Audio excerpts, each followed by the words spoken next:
this video, I'm going to be showing you 14 hidden details that you missed while watching the Spider Within short film. Firstly, it opens with the standard Sony and Marvel logos, but all throughout this, you can hear Miles breathing in the background,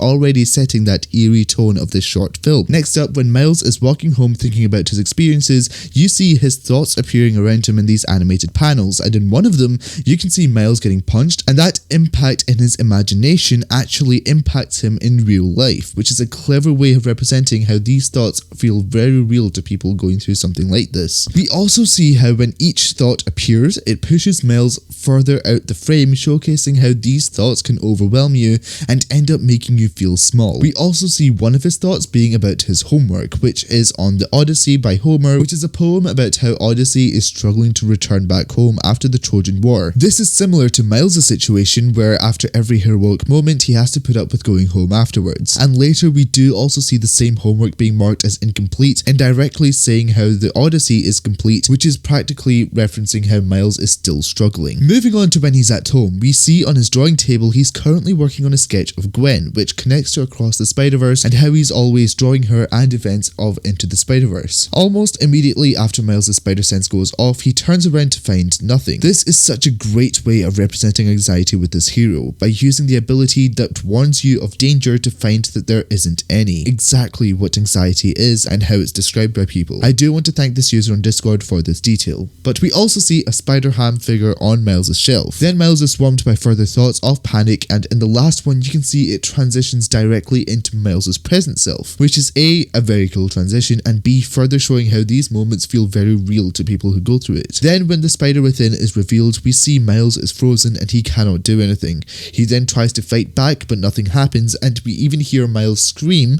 but Miles' voice is quite drowned out by the noises around him.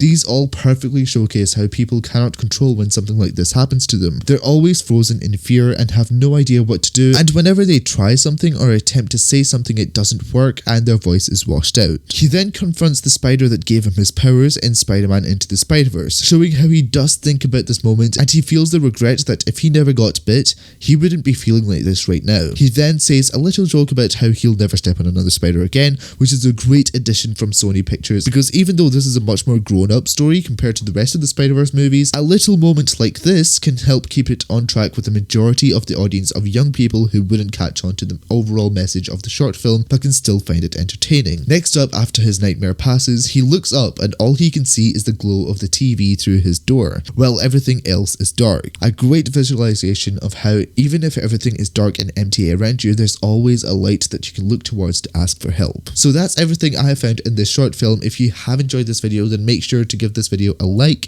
and stay subscribed to the channel for my Across the Spider-Verse breakdown that I am still working on and that you definitely do not want to miss.